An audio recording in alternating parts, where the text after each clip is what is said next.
Sir வணக்கங்க sir. கலைஞர் எழுதின நூல்கள் இருக்குல்ல, புஸ்தகங்கள். ஆமாங்க சார். அந்த எழுத்து வடிவமான நூல்கள் எல்லாத்துக்குமே நாட்டுடைமை ஆக்கியிருக்காரு ஸ்டாலின் பண்ணியிருக்காரு. பெரிய விஷயம் தான் சார் அது. அதுக்கு நூல் உரிமை தொகைன்னு ஒண்ணு வழங்குவாங்க. அதுக்கு சன்மானம்னு ஒருத்தரோட எழுத்த நாட்டுடைமை இருந்தாலும் சரி, கல்கியா இருந்தாலும் சரி, அகிலனா இருந்தாலும் சரி, ஜெயகாந்தனா இருந்தாலும் சரி, அவங்களோட எழுத்த நாட்டுடைமை ஆக்கும் போது அந்த ஃபேமிலிக்கு கொடுப்பாங்க, அந்த குடும்பத்துக்கு கொடுக்குறாங்க. அது அது அது இல்லாமலே நாட்டுடைமை ஆக்கியிருக்காரு. இன்னொன்னு இதை போல நாட்டுடைமை ஆக்கும் போது கல்கிக்கு அப்படி கொடுத்தாங்க, 20 லட்சம் ரூபாய் பணம் கொடுத்தாங்க. சரிங்க சார். கல்கியோட எழுத்து அதுக்கப்புறம் தான் பொன்னியின் செல்வன் நிறைய வந்தது. ஆமா, அதுக்கப்புறம் வந்தது. அந்த 20 லட்சம் ரூபாய் இவர் என்ன பண்ணிட்டாருன்னா, கல்கி ராஜேந்திரன் அவங்க யாரும் பிரிச்சுக்காம வானதி பதிப்பகம் இருக்காங்கல்ல. ஆமாங்க சார், ஆமாங்க சார், ஆமாங்க சார். வானதி பதிப்பகம் தான் பொன்னியின் செல்வன் கல்கியோட எழுத்துக்கள் எல்லாமே ஆமா ஆமா.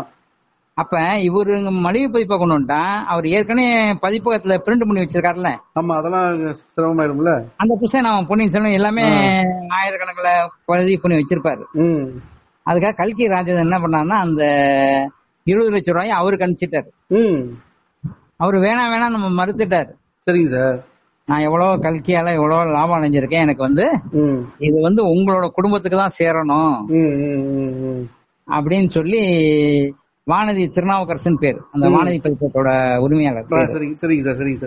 அவரு மறுத்துட்டார். இவங்க எவ்வளவு வற்புறுத்தி கொடுத்து பார்த்தாங்க, அவரு வாங்கல. அது இல்லைங்க, அது அவரோட படைப்புக்குன்னு தர்றது. நான் ஒரு வியாபாரி, எனக்கு லாபமும் இருக்கும் நஷ்டமும் இருக்கும், அது வேற விஷயம்.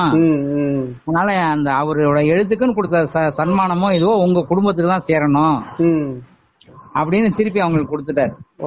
பெரிய பெரிய விஷயம் தான் சார், அது பெரிய விஷயம் தான் சார். இல்ல, இவங்க கொடுத்ததும் பெரிய விஷயம். ஆமா, அவரு திருப்பி அதை கொடுத்தது பெரிய விஷயம். ஆமா ஆமா ஆமா ஆமா. அப்படிதான் எம். சுப்புலட்சுமி இருக்காங்கல்ல. ஆமாங்க சார், ஆமாங்க சார். அவங்கதான் சுப்பிரமாதம் பண்ணவங்க. சுப்பிரமாதம் பண்ணோட ராயல்டி இந்த நிமிஷம் வரைக்கும் திருப்பதி தேவஸ்தானத்துக்கு கொடுத்துட்டாங்க அவங்க. அப்படியே மொத்தமா சார்? ராயல்டி இப்ப வந்தாலும் அந்த ராயல்டி தொகை திருப்பதி தேவஸ்தானம் போகும். இதுக்கு திருப்பதி தேவஸ்தானம் என்ன பண்ணா அப்படின்னா, திருப்பதி வெங்கடாஜலபதி கோயில் இருக்குல்ல. ஆமாங்க சார், ஆமாங்க சார். அங்க சுப்புலட்சுமிக்கு செலவு ஒண்ணு வச்சிருக்காங்க. ஓ, அப்படியா சார்? ஆமா. எம். சுப்புலட்சுமிங்கிறவங்க அவங்களுக்கு பரிசா வந்த தொகை எல்லாருமே நிறைய பேத்துக்கு வெளியே சொல்லியும் சொல்லாம தான தர்மமா கொடுத்துட்டாங்க.